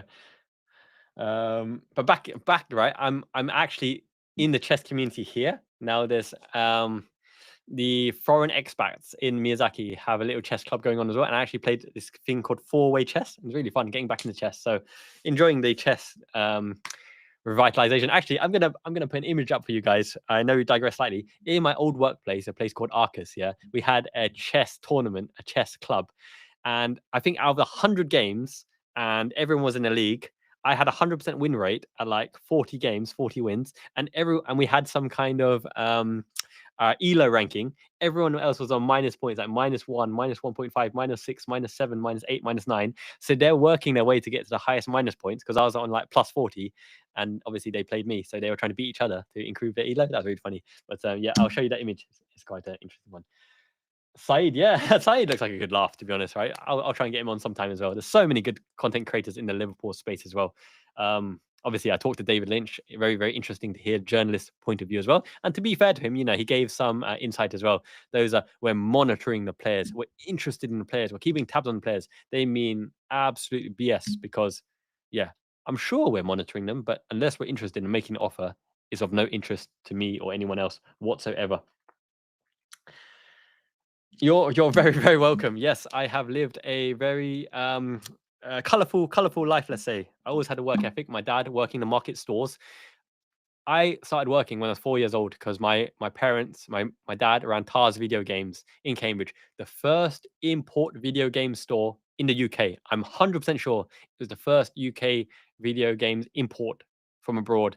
And I also got asthma there because it was so dusty. It was so dangy and dirty and dusty. And then later on, I had to help my dad set up the market store because he's doing watch batteries and electronics in the market store, the Cambridge market stores, old school market stores. I had to start there before 7 a.m., 7 a.m., 6 wake up, 7 a.m. So my breakfast for a consecutive week at St. Faith's Private School was McDonald's breakfast. I was so ill and so sick. My attendance rate was like 70% because every morning I had to go and help my dad set up the market store and put the trailer in place, then go to school after eating McDonald's breakfast every day. Yeah. Oh my goodness, my stomach was a wreck. Anyway, I digress just a little bit. Yes, Milos Kerkez is a top left back. I really like him. Anthony Robinson, I don't like him so much at Fulham because he's very much an athlete type. Get down, whip it in. Milos Kerkez is more of a technician. He's more of a Kostas Tsimikas type in the way that he can join in the base of the midfield. He can join in left midfield position. He can operate as a wing back. He can get around the outside. He's multifaceted. Milos Kerkez gives you options at left back. Owen Beck is also decent. I just question Owen Beck's defensive attributes at the highest level. When you've got a tricky, skillful right winger, can Owen Beck keep with him the whole game? That's what I want to see. Ait Nouri. I love Ait Nouri. Ait Nouri is better than Kerkez. Kerkez is a really, really good player who could fulfill potential. But Ait Nouri is just a complete football player because you know that Ait Nouri started as a winger. But when you have a winger who is really good defensively, then you have everything. Then you have a bit of everything, really. And that's what Ait Nouri is. Ait Nouri is a majestic, flying, skillful winger who's really good defensively. I love Ait Nouri. He'd be a fantastic player. Black Dragon Ninja. It depends. It depends. If our squad is fit, Arne Slot said it really, really correctly. You have to be a really good player to make a difference to this Liverpool squad as it is. And when you come in January, you don't have a preseason. You can't build a relationship with the players. You can't build a patterns of play. You're going to be on the fringes. So how much of this player can really affect Liverpool's title prospects is yet to be seen. Because when you're talking of that level of player, the one thing that can really help you is game intelligence or the fact that you're already playing in the Premier League. If you're playing in the Premier League, you're going to be super expensive. If you're a really high intelligence player, you're probably going to be after by Man City and Barcelona as well. So you're talking about Martin Zubimendi or Aurelien Tchouameni who could make a difference. But once again, they need time to get up to speed and they won't be displacing Gravenberch anytime soon. So yes, I know he has injury issues every now and again, but what a player. I think he's good defensively because he does similar to what Trent does. He doesn't necessarily have to win the ball off you, but he can maneuver you into the less dangerous areas so that you can't do as much. And when you're with Van Dijk, right, and with Van Dijk covering you like a Robertson, his ability to shuffle people out of the dangerous areas is very important. So here's a thing I want to pitch to everyone. In my team as well, in Lucha FC, a great defensive contribution is taking the player away from your goal. You don't need to make the tackle. You don't need to make the header, but you do need to reduce the chances for them to get into an opportunity to shoot on goal, if that makes sense. So when Ait Nouri or Trent Alexander-Arnold shuffles them into a position where it's going to be a weak cross that Alisson Becker can claim and start the counter-attack, that's going to be intercepted by Konate or Van Dijk to hit. And this is not by chance as well. Where Mo Salah starts, and when the ball comes and you can't really control it, you welly and you boot the ball in his general direction. That is an opportunity in itself that he can make something out of it when he can body opposition, when he can turn in the center circle. So maneuvering the players out of position where they're an actual threat, a live threat, is a fantastic defensive contribution. It is not all about tackles. It is not all about headed opportunities. It is not all about intense pressing. Sometimes it's just literally covering and shuffling them. Yep. I don't think that Jota being sold is a possibility, to be honest, because of the fact that he knows the system, he gets on really well, and he's a live wire in all three front positions. And Gyökeres has no serious links to us anyway. And that caliber of player, you're talking a big expenditure. That's almost a summer window signing. So I don't see it. How many seasons does Robbie still have left? Depends what you want from him. As a first team starter, 2 seasons should be thereabouts. He'll all be reliable. He's not dropping in pace phenomenally, but in terms of getting done, he has been exposed in several occasions. But then again, it's not always just him, right? He has to cover for the defensive midfielder on the left-hand side in front of him, a McAllister or Curtis Jones, and depending on Van Dijk's position, because Van Dijk has been going forward further in this particular season, which means Robertson's been cutting in as the back three, the left side of a back three, him, Konate, Trent, for example. So 2 seasons at least. Yeah, so Gyökeres, that's the thing. Gyökeres, right, it's only because he's hitting the numbers at the moment and his name is in the spotlight. He needs a system built for him, because you look at Gyökeres, he's not the most skillful player. He hasn't got the best first touch in the world, but he's got a very good shot and he's plucky. He's plucky and he's got incisive running. Who else has incisive running? Federico Chiesa. Who else has a good shot? Federico Chiesa. But Gyökeres is a workhorse and he will never stop pressing, and he's a good all-around player. But he's not a skillful player. He's not the most skillful player, and he hasn't got the best first touch. So definitely think what you want to do in your system if you want to put a Gyökeres up there as your forward. Because I'll give you this comparison. He's not as skillful as Darwin Nunez. Darwin Nunez is much more skillful, and Darwin Nunez has more shot variety. But Gyökeres has a good shot, a powerful shot, and an accurate shot, and that also counts for a lot. Sesko is interesting profile as well. But the thing with Sesko is he's more of a link-up player. Sesko isn't your out-and-out goal scorer. He's a tall, mobile forward.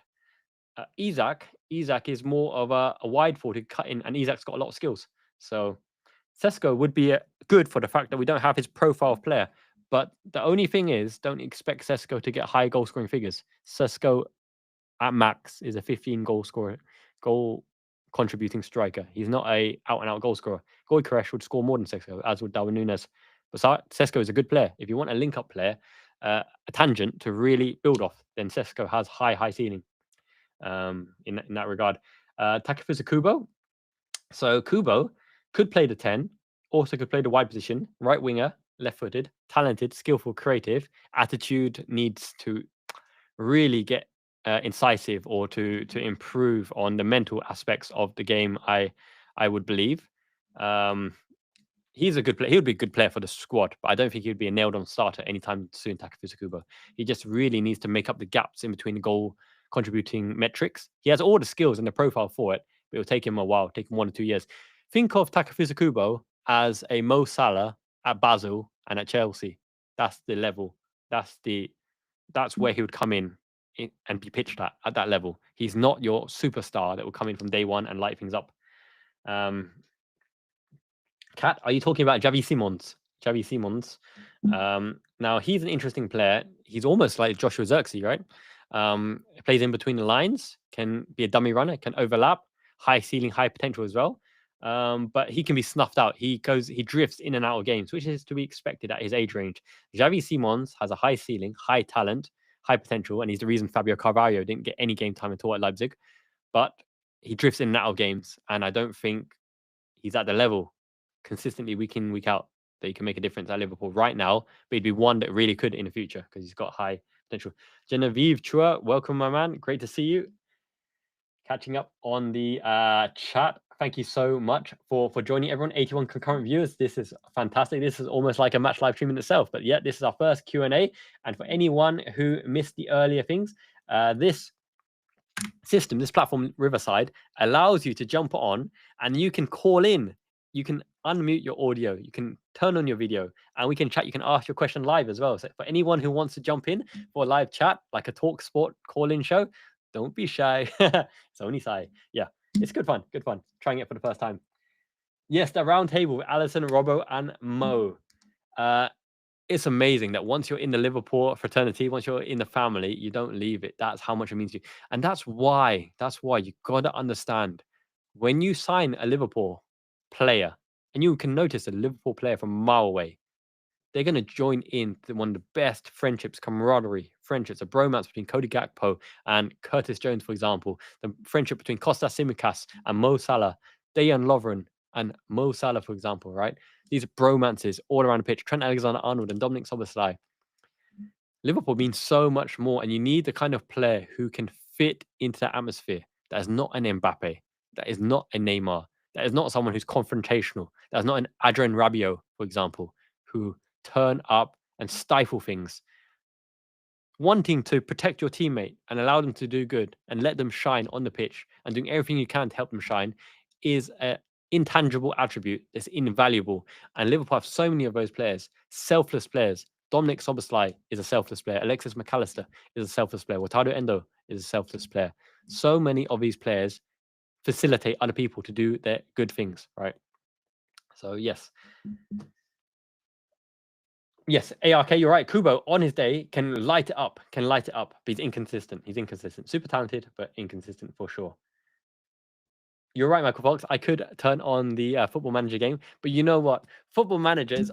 I don't want to sound big-headed or anything, but it's almost too easy. I won a Premier League 3 seasons in a row from the start. I won a Champions League 2 seasons out of the 3. I won every cup. I signed Takefusa Kubo. I signed Tomiyasu. Liverpool. I was at Arsenal, transfer listed him for some reason. I don't know if I found a secret or whether it's just my formation that works. I play 4-2-3-1 the whole season, except against the biggest matches. Against Manchester City, against Arsenal, I play a 4-4-2 diamond. I play my diamond, I play very narrow, I congest very narrow, and I just send them out wide, chuck in your crosses, do what you want, chuck in your crosses, and I scrape it by a 1-0 victory. And it's consistently working. So you're right, Michael. Substance in abundance, including modesty. All the time, yes. Don't know, Joey. No idea. But this is a new experience on a Riverside platform that you can join in via the link. And actually, you can talk. If you want to chat and ask your question live, you can chat live.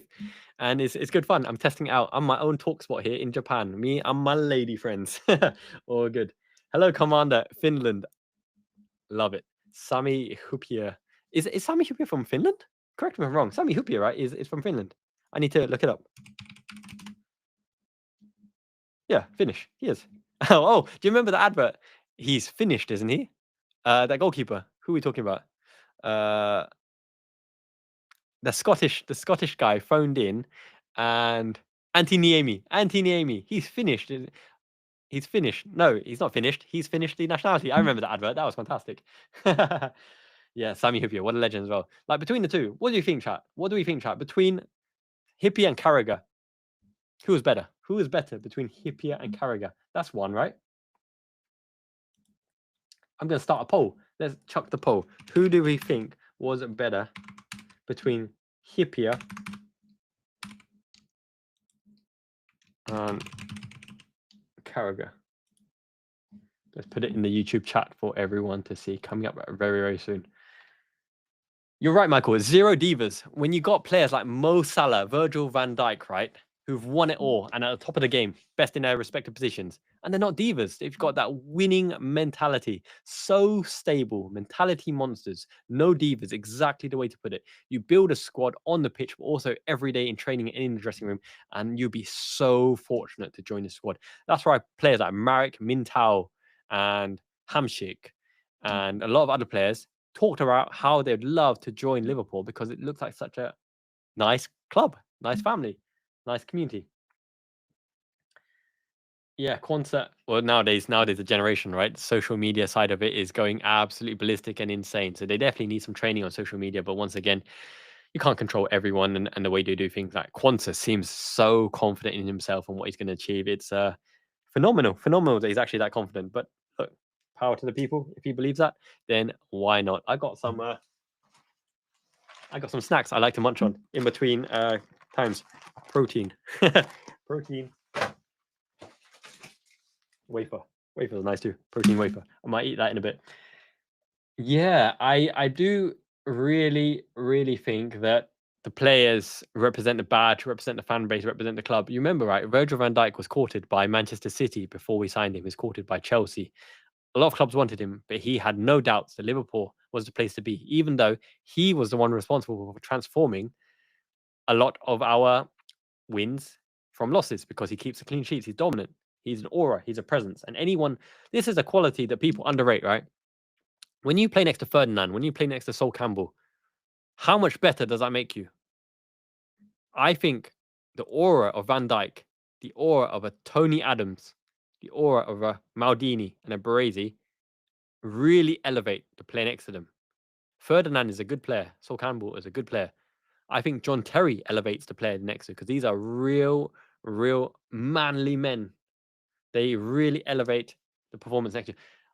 Elusive Glue, Jeff, thank you so much. Super kind. 10 quid to the live stream. This was just a casual talk, Q&A, tactics, and substance in abundance, but you have made my night, my friend. Mai's feeling better. She's almost completely recovered now. It almost never ends, because Ato is at the Yochi, the kindergarten, right? And obviously the viruses go around coming back. He celebrated his 5th birthday. A kid actually threw up in the front row. Everyone evacuated, clean the thing. So obviously lots of Nova viruses and things come back home. But fortunate to say that everyone's really on the mend. Thank you so much, Elusive Glue. Recovering. Everyone's feeling good. Minor cough here or there, but very good. Yes, love to chat to you always. It's the best family feeling, and your support means the world to us. My name dropped you as well. She said, thank you so much. You got to say thank you to Jeff, because he's always supporting the channel. So from she's with the kids at the moment, getting them sleep, but hontoni domo arigato, Jeff. Very kind. We appreciate you so much. Thank you.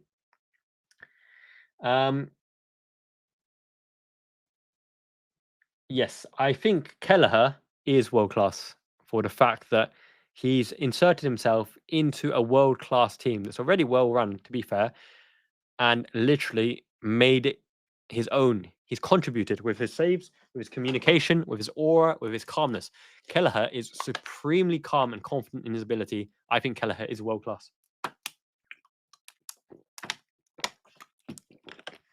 Trent being a bit of a diva, I think I can understand why people levy that at him. But the issue is, you got to know that Trent is like that on and off the pitch, and he always has been. He always wants to be the cool kid, wants to be too cool for school, lackadaisical, talk well. So I don't think the body language from Trent is a sign of disrespect or that he's unmotivated. It's just kind of the way he's always been. Even if you look back into his debut when he was very young in the face, the way he walks is kind of like a little like this. He walks like this. He's not like just a walking, or like a Robbo geeing himself up.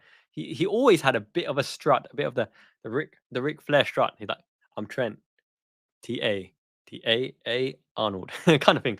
So yes, no, I don't think he's a diva, but I think he knows how good he is and he knows his worth. And concentrations is the thing that you might levy at him, rather than too cool for school and being a bit of a diva. I think concentration levels can be seen by him. John Travena, good morning, my man. I hope you are very well. Red Vision, Marmouche would be a good signing, but ultimately they would only buy him if they think he is the one for the long term to hold that position and he has a fair chance to break through. He's a skillful player. He's a mobile player. He'd be a really nice pickup. Who does he remind me of? He almost reminds me of Chicharito. Do you remember Chicharito at Man United? Poacher, goal scorer, nice shot, tricky, can start, but very effective off the bench. He could be that. Yes, Mo Salama. I did like Ben Doak's performance. I think if he can get the end product in terms of quality cross, in terms of a quality shot, if he can really work on the crossing and shooting, he has everything. He has everything. Right at this moment, of the three, Rio Engamoha, Cade Gordon, Ben Doak, I think Rio Engamoha's got the highest ceiling for the fact that alongside the dribbling ability, he has the vision to play the through ball. He has the good shot and he has a crossing as well. Ben Doak, if he can work on a crossing, get at least a Jermaine Pennant or Stuart Down level crossing and a shot, not as good as Power Cube Shaqiri, but learning from that technique, then Ben Doak is viable. But until he really gets a shot and cross, he's a rotation option. Thank you, Damo. Yes, that was called Shichigo-san. It's the coming of age day, especially for the kids, to wish them wealth, health, fortunes, and everything good, basically, once in a lifetime. Very important. And those kimonos and yukatas cost a lot, but my goodness, they rock them. They look so badass in them. I'm so proud of them. I can see what it's like growing up in Japan, because obviously I grew up in England, so in the UK. I can see what it's like. It's a new adventure growing up in Japan through their eyes, all the experiences. And my God, it kind of is like how the world was meant to be. The food is tasty, the weather's great, friends are amazing. The kindergarten he goes to so many events. Like I remember, right? in nursery in the UK, I'm lucky if I have an Easter event, egg spoon race, and a Christmas play, and that's about it. In Akebono Yochien, his kindergarten here, he has like 3 events every week. It's like sumo wrestling event, game board event, boats, go-karts, everything. They have so many events, excursions, parks, theaters. Even I want to join in that, man. That sounds so fun. It's amazing. Too cool for school. Yeah, he's popular. Eugene, yes. How I first became a Liverpool fan. So I think when I was around 2 years old, 2 rings a bell. My uncles, Vietnamese uncles, heritage, they are all massive Liverpool fans, and they love the Robbie Fowler, the Steve McManaman, Jamie Redknapp, Patrick Berger, Stan Collymore, or the Spice Boys of the age. And I got given a Liverpool kit when I was 2 years old. So straight away, rocking, styling, and profiling the Liverpool kit, I was made into a Liverpool fan right then and there. So always adored that kit. And then, do you remember those Panini sticker albums? I was like, yes, I got. Who did I get? Shiny Patrick Berger. And I thought Patrick Berger was the coolest player in the world because that's a burger, man. Burger King. So yeah, I was a Liverpool fan from then onwards. Yes. Yeah, Trent and Beckham, I can understand, but the thing, you can't ever disrespect David Beckham, right? Because he gave his heart and soul on the pitch every single match. His work ethic was insane, David Beckham. His stamina was insane alongside his, but you can never, ever levy against David Beckham that he did not give 1,000,000% every single match. And he cared. He really, really cared for football and to try to win. So I think Beckham is ahead of Trent in that regard. Yes, so in the polls, Sami Hyypiä is the winner with 57%. And I kind of thought it as well because technically, Sami Hyypiä had everything, but Jamie Carragher is also a student of the game and can defend in the wide channels as well, being a former fullback. But in my opinion, Sami Hyypiä is a better player than Jamie Carragher. Sami Hyypiä can ping the ball as good as Virgil van Dijk. Sami Hyypiä never had any pace, but you never hardly ever see him getting beaten because he's always in the right position and he can tackle as well. Commanding, yeah. And he willingly handed over the captaincy to Steven Gerrard for next generation. Who do you think we should sign to Virgil van Dijk? So, Mickey van der Ven, he's pacey, but he's not dominant aerially. He's okay. It was always a stat against him. He wasn't dominant aerially, and he's injury prone. And I don't think he's a leader as well. I love Bastoni. Bastoni is amazing into Milan, but it'll be so hard to drive him out of there. He's a classy defender, a very classy defender. To be fair, I did like Calafiori as well. He's at Arsenal, so fair play to him. You're right, Michael. We have to fatten the mushroom boy up. He's the skinny, athletic type. You know, right? Mai was happy that Ato was put up against one of our friends, Sakato, one of his best friends, because he thought he could beat Sakato, but Sakato ended up winning the whole tournament, Yokozuna, because he's like, po. Oh, the sumo wrestling, that was good fun. Yes, I'd love Bastoni in for Virgil van Dijk, but I don't think Virgil van Dijk will be finished anytime soon. And they've got big hopes for Maranello as well. And let's see what Jarell Quansah, because remember, when Jarell Quansah, at this age, Virgil van Dijk was still playing for, was it Groningen? And Virgil van Dijk was nowhere near the Virgil van Dijk we know now at Groningen. Jarell Quansah is probably better than Virgil van Dijk was at the same age. And that's a big statement. You're right, Dave UK. Everyone's like, we should sign this guy, mate. Oh, he'll be so good. And then they proceed to name players that are nothing alike. Nothing alike. Do you remember when we were after number 6, right? When we were under Manu Kone, Kefren Turam is the one. They're nothing alike. Kefren Turam's a box-to-box dynamo player, and Manu Kone is a base pivot player who's just an outright destroyer. They wanted Sangare. Sangare can't even control the ball. And they wanted him because apparently his defensive statistics are off the charts. But he can't control the ball. It's amazing, isn't it? The FIFA generation, love it. You're right, Jamie. Kimono dress is amazingly beautiful. Enyoni is amazing. We got to give him time to fill out into his body, though. Who else we got here? Vietnamese restaurant in Seattle. Yeah, oh my God, I love Vietnamese cuisine. Oh, I could do those proper crispy Vietnamese spring rolls. I make I'm going to show you guys a video. I'm going to dig out the videos, right? Or I'm going to do it next time, cooking next week. In one of the Liverpool videos I make, I'm going to cook some proper Vietnamese style spring rolls, right? The fancy, the see-through noodles, the chopped carrots, mincemeat, roll it up tight, chuck it in the hot oil, crunchy spring rolls, delicious. Maybe my favorite food alongside Peking duck, crispy duck. Cat, I already believe we'll win the league. I already said at the start of the season we'll win the league. And even if we draw with Man City, I'll be confident we'll win the league. If we lose against Man City, they're back in it with a match to catch up on against us. 5-point gap is it. But the beautiful thing is, and I mentioned it before, for anyone who doubts Liverpool's title credentials, we only need to match Man City's performance for the rest of the season to be Premier League winners. Think about that. Isn't that amazing? We don't even need to play better than them. We just need to match their results. Every win they get, we need to get a win. Every draw they get, we need to get a draw. Every time they lose, we can lose. Just match their performance. That's it. Yes, LFC fan from Schlotterbeck. Schlotterbeck's an interesting one. I think it can go either way. I think he's got a mistake. I think Schlotterbeck's got a mistake in him, like Lovren. He has everything to be the top centre back. But I think Schlotterbeck has a mistake in him. Bastoni, yeah, he's classy. It's been a while since do you remember Daniel Ager? Daniel Ager, how you felt when Daniel Ager played for Liverpool? That's class, right? You're right, Eugene. Literally, Van Dijk. What is the weakness that Van Dijk could have? Even if Van Dijk slows down, he can ping the ball. He's dominant aerially. His positional sense is great. He has an aura. He has great captaincy ability. He's cool. He's great looking. He smells great, according to all the players. He has everything. I love Joe Gomez. Gomez Maldini. Woo-hoo-hoo, what a player. He can cover the whole lineup fine as you like.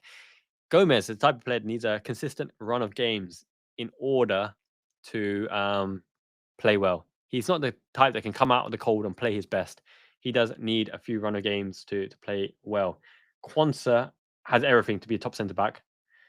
Baleba looks like a classy midfield in Brighton. They keep picking up these classy midfield box-to-box dynamo players.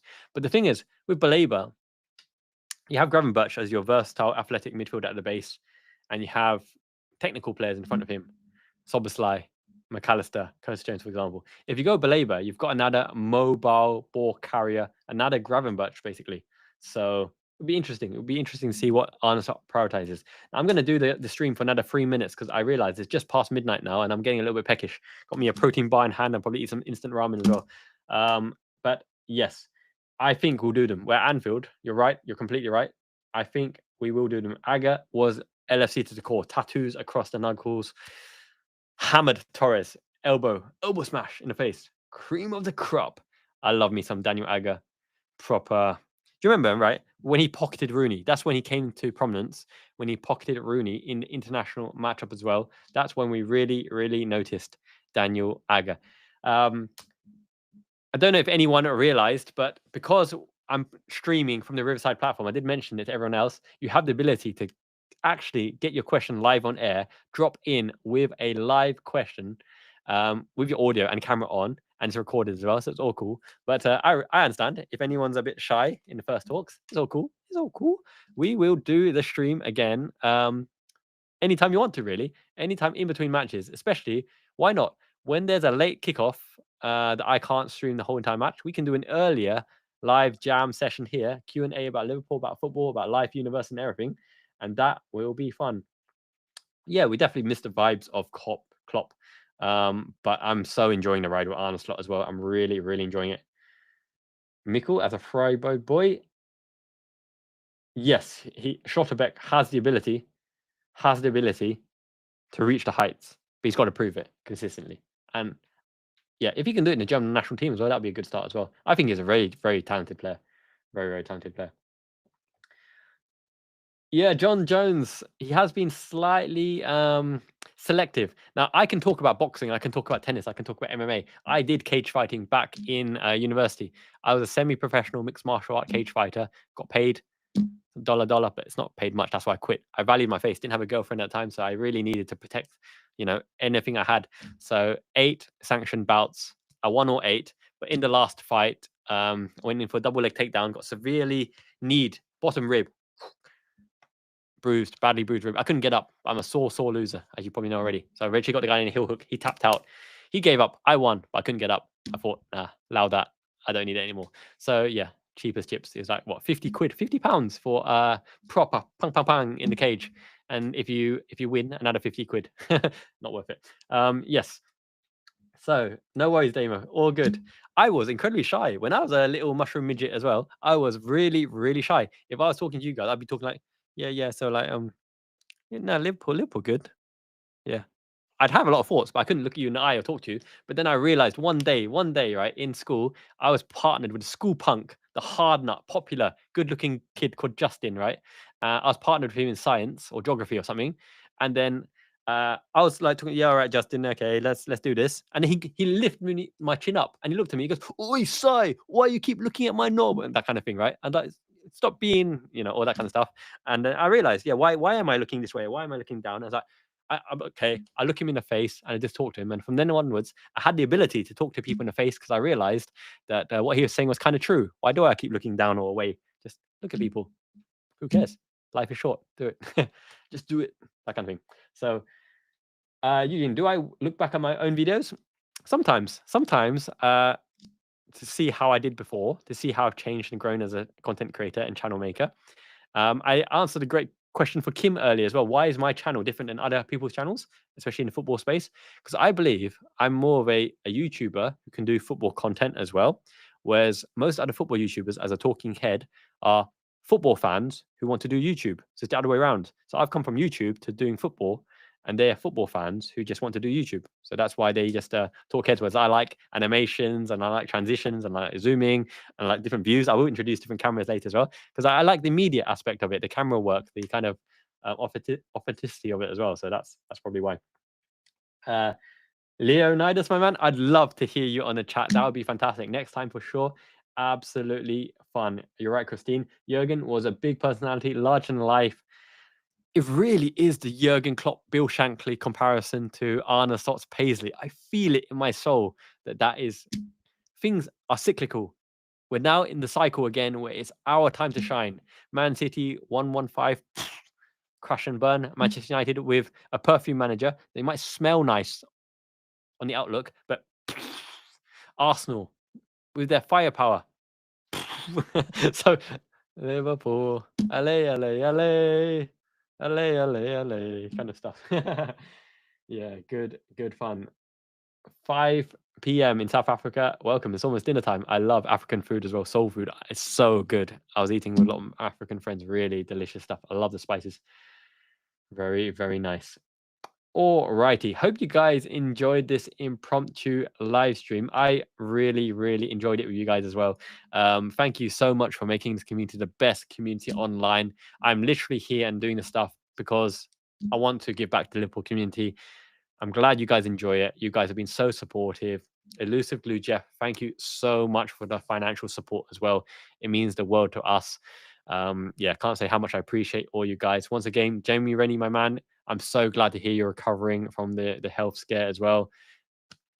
Really, really appreciative of all the support you've given over the time as well. And for everybody else, I love interacting. Keep your questions coming. Keep talking to me on the Discord. Next time, talk to me live in person with your voice. You don't have to turn on the camera if you don't want to. Okay. I will make more videos for you guys as always, coming very, very soon. So till next time, Miyazaki-man, Ichiban. It means the best. Ichiban really means the best. Saiko means amazing, awesome. Sugoi means great. Subarashi also means amazing. Lots of superlatives. And I'm going to say that about you guys. You guys are subarashi, sugoi, amazing all around. Okay. Thank you so much, Janet. Peace. Ciao.